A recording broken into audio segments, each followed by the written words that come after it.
The Dzire novel by ماہر Rajput episode number 15۔ دن کے تقریباً 1 بجے ذاوق حیدر شاہ کی آنکھ کھلی تو خود کو اپنے اپارٹمنٹ میں دیکھ کر حیران ہوا اور پھر اپنی پیشانی کو مسلتا ہوا کمرے سے نکلا۔ اس کی آنکھیں نیند اور نشے کے احساس سے بوجھل تھیں۔ وہ جیسے ہی کچن میں پہنچا تو ڈسپینسر سے ایک گلاس پانی کا بھرا اور فریج کا دروازہ کھولتا سرکہ تلاش کرنے لگا۔ فریج کے ایک کیبنٹ میں سرکے کی بوتل پڑی تھی۔ اس نے فوراً سے سرکے میں پانی ملا کر پیا اور وہیں اسٹول پر بیٹھ گیا۔ کچھ ہی پل میں اس کا دماغ بیدار ہونے لگا اور رات کے تمام مناظر اس کے ذہن میں دوڑنے لگے۔ وہ نفی میں سر ہلاتا کچن سے نکلا اور چیل کی رفتار سے ابش کے کمرے کی طرف بڑھا۔ ابر سکون! وہ ابرش کو پکارتا جیسے ہی کمرے میں پہنچا۔ وہاں خالی بکھرا کمرہ اس کا منہ چڑھا رہا تھا۔ وہ گھبراتا ہوا واش روم کی جانب بڑھا مگر واش روم بھی خالی تھا۔ وہ پورے اپارٹمنٹ میں اسے ڈھونڈتا رہا مگر وہ نہ ملی۔ ذاوق شاہ بھاگتا ہوا پولیس ڈپارٹمنٹ پہنچا مگر وہاں بھی ابرش نہیں تھی۔ وہ پورا دن اسے، اس کے دوستوں، اس کے کلیگز کے گھر جا کر ڈھونڈتا رہا۔ وہ ذاوق شاہ جو ابرش سے اپنا رشتہ چھپاتا آ رہا تھا اتنے سالوں سے، آج ابرش کے ہر دوست اور کلیگ کے گھر جا کر کہہ رہا تھا کہ میری بیوی ابرش کہاں ہے۔ رات کو وہ شاہ حویلی کے بجائے اپنے اپارٹمنٹ چلا گیا۔ اسے رہ رہ کر ابرش کا خیال آ رہا تھا۔ وہ خود کو نوچتا چیختا چلاتا وہیں فرش پر بیٹھ گیا۔ ذاوق شاہ کی پکڑ کا وقت ہو چکا تھا۔ اس کا سکون اس کی بیوی میں تھا جو اسے بے سکون کر کے جا چکی تھی۔ عزائم شاہ اور انود کی محبت دن بدن بڑھتی جا رہی تھی۔ وہ ایک دوسرے کے انتہائی قریب ہو چکے تھے۔ عزائم کی شدتیں اور انود کا جنون ان دونوں کے رشتے کی سب سے بڑی خوبصورتی تھا۔ اشم کی شرارتیں ان کی خوشیوں کو چار چاند لگا رہی تھیں، جبکہ دوسری طرف تہام اور مریحہ کی دوستی بھی اور مضبوط ہوتی جا رہی تھی۔ سدید شاہ اپنے کسی کورس کے لیے ملک سے باہر جا چکا تھا اور خرم کی دیوانگی، اس کا انتظار، اس کی تڑپ اپنے التفات کے لیے بڑھتی جا رہی تھی۔ وہ آج بھی چھپ چھپ کر اپنی التفات سے ملنے ہاسپٹل جاتا تھا۔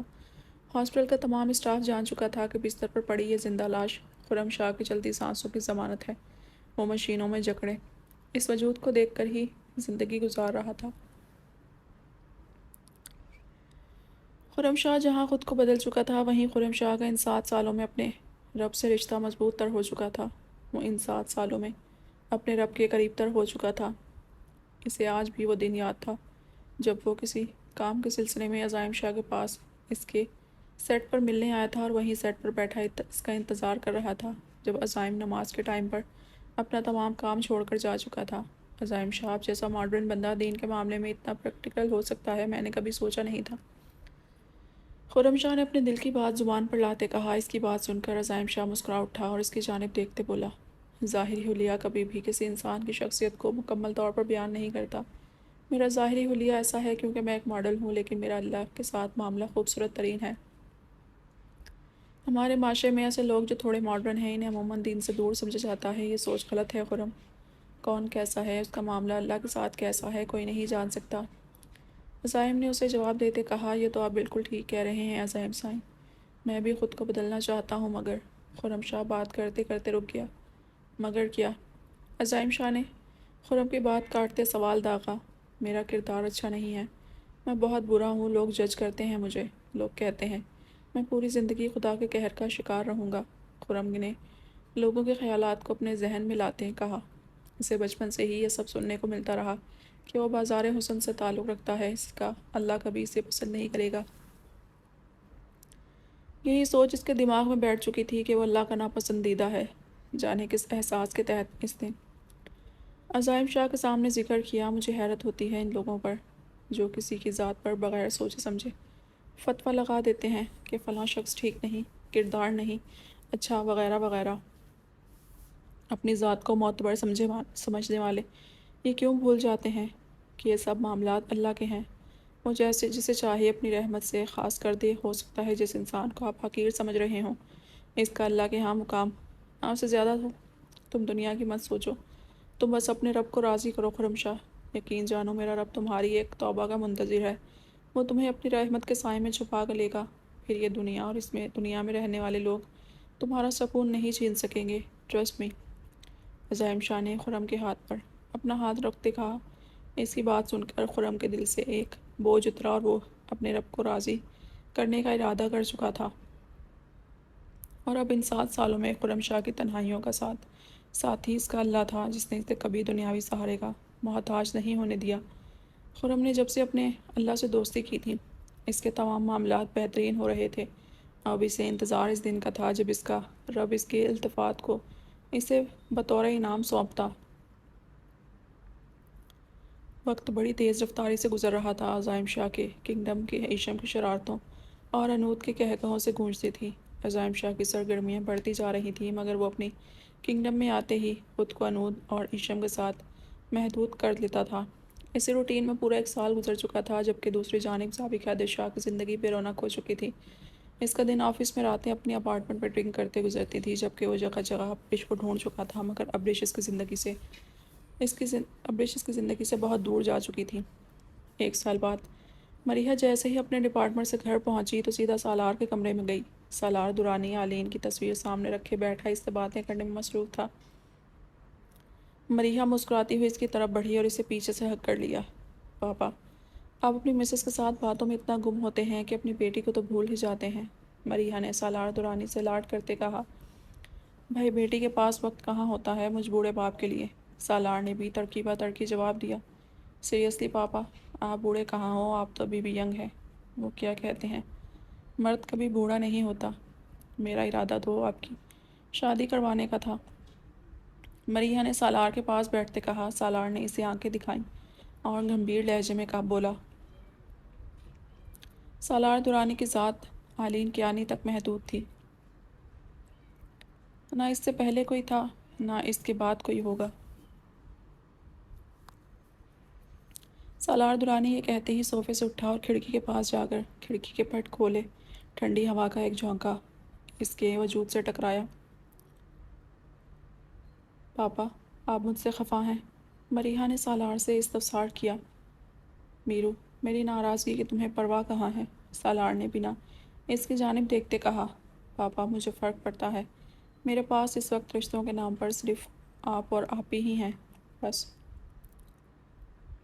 مریحہ نے نم لہجے میں کہا اور سالار کے بیڈ کی طرف بڑھی۔ جب اس کی نظر سائڈ ٹیبل پر پڑی رپورٹس پر پڑی، اس نے چپکے سے وہ رپورٹ اٹھا لی۔ یہی تو مسئلہ ہے میرو، تمہارے پاس رشتوں کے نام پر فقط میں اور انود ہے، سالار درانی نے اپنی پیشانی مسلتے کہا۔ پاپا، آپ کیا چاہتے ہیں؟ مریحہ نے وہیں بیٹھے بیٹھے سوال کیا۔ دونوں باپ بیٹی کی پشت ایک دوسرے کی طرف تھی۔ میں چاہتا ہوں کہ تم شادی کر لو، سالار درانی نے ہمیشہ کی کہی ہوئی بات دہرائی۔ مریحہ نفی میں سر ہلاتی بنا اسے جواب دیے اپنے کمرے میں آ گئی۔ کمرے میں آتے ہی مریحہ نے کانپتے ہاتھوں سے وہ رپورٹس کھولی۔ رپورٹس دیکھتے ہی اس کی آنکھوں سے آنسو کی لڑی نکلنے لگی۔ سالار درانی کینسر کے لاسٹ اسٹیج پر تھا۔ یہ انکشاف مریحہ کے جسم سے سارا خون نچوڑ چکا تھا۔ وہ نفی میں سر ہلاتی وہیں فرش پر بیٹھ گئی اور اپنا سر گود میں گرائے خاموش آنسو بہانے لگی۔ نہیں، ایسا نہیں ہو سکتا، آپ مجھے چھوڑ کر نہیں جا سکتے پاپا۔ پہلے ماما، پھر ابتہاج شاہ اور اب آپ، ایک ایک کر کے مجھ سے میرے سارے رشتے کھو رہے ہیں، میرے ہاتھ سے ریت کی طرح پھسلتے جا رہے ہیں، میرے ہاتھ خالی ہو رہے ہیں، میرے پاس سب کچھ ہونے کے باوجود کچھ بھی نہیں رہا، سب ختم ہو رہا ہے، سب روٹ کر جا رہے ہیں۔ مریحہ وہیں فرش پر بیٹھی کانپتی ہوئی خود سے گویا ہوئی، پھر کسی خیال کے تحت اس نے سر اٹھایا اور کانپتے ہاتھوں سے فون اٹھایا۔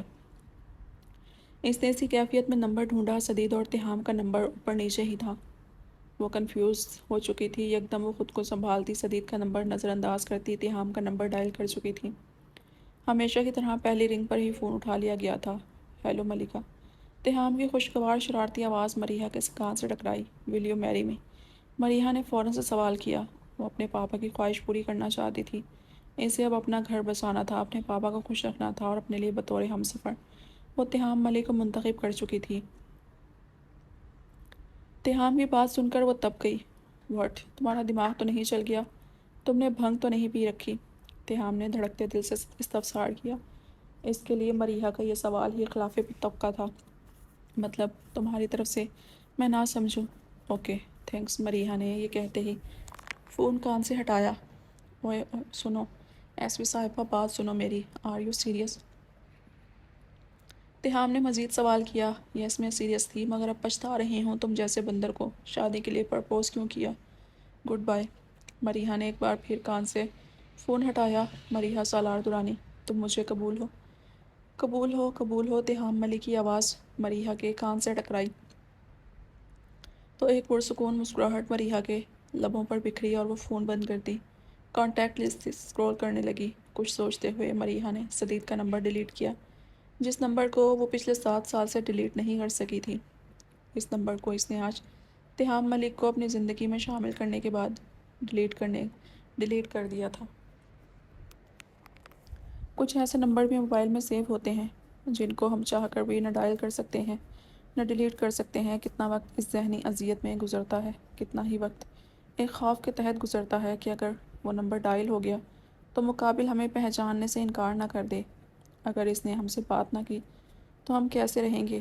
اس خوف کے تحت زندگی گزرتی ہے، اور پھر زندگی میں ایک مرحلہ ایسا بھی آتا ہے کہ ہم بڑی آسانی سے اس نمبر کو ڈیلیٹ کر دیتے ہیں، کیونکہ ہمارے دل و دماغ سے یہ خوش فہمی محو ہو چکی ہوتی ہے کہ ہم اس شخص کے بغیر زندہ نہیں رہ سکتے۔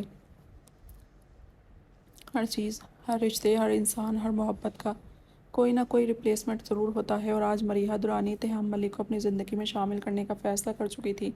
وہ دیکھنا چاہتی تھی کیا یہ نیا رشتہ، نئی محبت پرانے کسی بند کواڑ میں قید محبت کا نعم البدل ہو سکتی ہے۔ وہ اپنی زندگی اب مفروضے کے تحت گزارنا چاہتی تھی، اور قسمت دور کھڑی اس فیصلے پر مسکرائی تھی۔ انوج شاہ بھی ابھی اپنے کمرے میں آئی تھی جب صاحب ٹیبل پر رکھا فون رنگ کرنے لگا۔ وہ مسکراتی ہوئی فون اٹھانے کے لیے آگے بڑھی اور اسکرین پر سکون کے نام جگمگاتا نمبر دیکھ کر اس کے لبوں پر مسکراہٹ کھل اٹھی۔ اس نے بنا دیری کیے کال ریسیو کی اور فون کان سے لگاتی بیڈ پر لیٹ گئی۔ شاہ، کیسے ہو آپ؟ کب آئیں گے؟ کھانا کھایا؟ انود نے ایک ساتھ کئی سوال کیے۔ دوسری جانب عزائم شاہ، جو ابھی گاڑی سے نکلا تھا، انود کی آواز سن کر مسکرا اٹھا اور کچھ دنوں سے کام کے سلسلے میں شہر سے باہر آیا تھا۔ السلام علیکم۔ پہلے سلام کرتے ہوتے ہیں زندگی، عزائم شاہ نے گمبھیر لہجے میں کہا۔ اوپس، سوری، وعلیکم السلام، بھول گئی تھی میں، انود نے منمناتے ہوئے کہا۔ آپ کو کچھ یاد رہتا بھی ہے کہ نہیں؟ عزائم نے سوال کیا۔ مجھے سوائے آپ کے کچھ یاد نہیں رہتا شاہ، یہ بات آپ اچھے سے جانتے ہیں، انود نے بھی ٹھوس لہجے میں جواب دیا۔ اس کی بات سن کر عزائم شاہ کے لب مسکرا اٹھے۔ میری بیٹی کیسی ہے؟ عزائم نے ایشم کی بابت استفسار کیا۔ بیٹی تو ٹھیک ہے، بیٹی کی ماما بہت مس کر رہی ہیں آپ کو، انود نے مخمور لہجے میں کہا۔ سیریسلی، میں بھی بہت یاد کر رہا ہوں، بہت مس کر رہا ہوں آپ کو، عزائم شاہ نے بھی مخمور لہجے میں کہا۔ وہ ابھی اپنے روم میں پہنچا تھا اور روم میں جاتے ہی اس نے انود کی کال کٹ کی۔ دوسری جانب انود اس کے کال کاٹنے پر بہت غصہ ہوئی۔ اس سے پہلے کہ وہ شدید رد عمل کا اظہار کرتی، عزائم شاہ کی ویڈیو کال آ چکی تھی، جسے انود نے بنا دیری کیے اٹھایا۔ ہاٹ، انود نے اسکرین پر جگمگاتے عزائم کے چہرے کی طرف دیکھا تو بے ساختہ اس کے لب ہلے تھے۔ وہ شرٹ لیس بیڈ کی پشت سے ٹیک لگائے بیٹھا انود کے بے چین دل پر بجلیاں گرانے کا سبب بنا۔ وہ نہ چاہتے ہوئے بھی اس کی طرف ایک ٹرانس کی کیفیت میں دیکھتی رہی۔ سٹی گم ہو گئی ہے میری بیوی کی، عزائم شاہ نے ہنستے ہوئے کہا۔ انود بلش کرنے لگی۔ شاہ، آپ بھی نہ، کس نے کہا ہے؟ اتنی ہاٹ اور فٹ باڈی بنانے کو پتہ نہیں کتنی لڑکیوں کی سیٹی گم ہوتی ہوگی، انود نے ناک بسورتے کہا۔ مجھے صرف آپ کی سیٹی گم کرنی ہے مسز انود عزائم شاہ، آپ کو اپنی باہوں میں لینا ہے، آپ کے چہرے کے ایک ایک نقش کو چومنا ہے، آپ کے جسم کے انگ انگ پر اپنی محبت کی مہر ثبت کرنی ہے۔ عزائم شاہ کی مخمور آواز انود کے کانوں میں رس گھولنے لگی۔ شاہ، آپ کو مجھ سے محبت کب ہوئی؟ انود نے عزائم شاہ سے سوال کیا۔ مجھے یاد نہیں مجھے آپ سے کب محبت ہوئی، بس اتنا یاد ہے کہ جب سے جوانی کی دہلیز پر قدم رکھا آپ کو اپنے دل کے بہت قریب پایا ہے، عزائم نے انود کے چہرے کو نہارتے کہا۔ شاہ، آپ نے مجھ سے شادی کیوں کی؟ انود نے ایک اور سوال داغا۔ کیونکہ آپ میرے لیے بہت ضروری بن گئی تھی انود، میرے لیے ہر چیز سے بڑھ کر بن چکی تھی، میرے جینے کی وجہ بن چکی تھی آپ، عزائم شاہ نے گمبھیر لہجے میں کہا۔ اس کی بات سن کر انود نے مشکور نظروں سے اس کی جانب دیکھا، پھر دونوں پوری رات ایک دوسرے سے پیار و محبت کی باتیں کرتے رہے۔ فجر کے قریب عزائم شاہ نے کال بند کی اور دوسری جانب انود بھی پرسکون ہو کر سو گئی تھی۔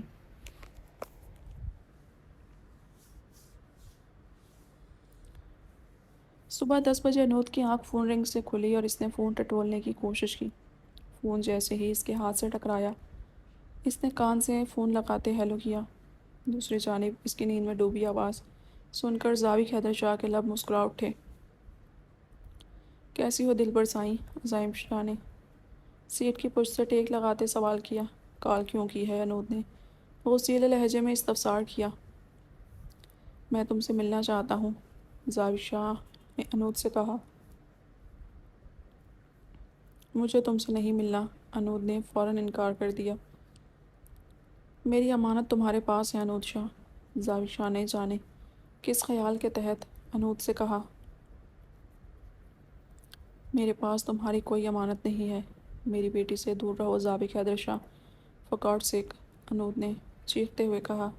سیریسلی انود شاہ، میری بیٹی کو اپنے پاس رکھے ہوئے ہو اور بڑے دبنگ لہجے میں کہتی ہو کہ تمہارے پاس میری امانت نہیں ہے۔ مجھے ایشم کے ساتھ ایشم کی ماما بھی چاہیے۔ جسٹ گاٹ اٹ، ضابط شاہ نے انود کو تپاتے ہوئے کہا۔ مر کر بھی نہیں ملے گی، نہ ایشم نہ ہی ایشم کی ماں، ہم صرف ایشم کے بابا کی ہیں، عزائم شاہ کی، انڈرسٹینڈ، انود نے ایک ایک لفظ چپاتے ہوئے کہا اور موبائل آف کر دیا۔ ضابط حیدر شاہ کو انود کی یہ حرکت انسلٹڈ لگی اور وہ ضبط کرتا آخری داؤ کھیلنے کا منصوبہ بنانے لگا۔ اب کی بار اس کا یہ داؤ عزائم اور انود کے رشتے کو ہمیشہ کے لیے تباہ کرنے والا تھا۔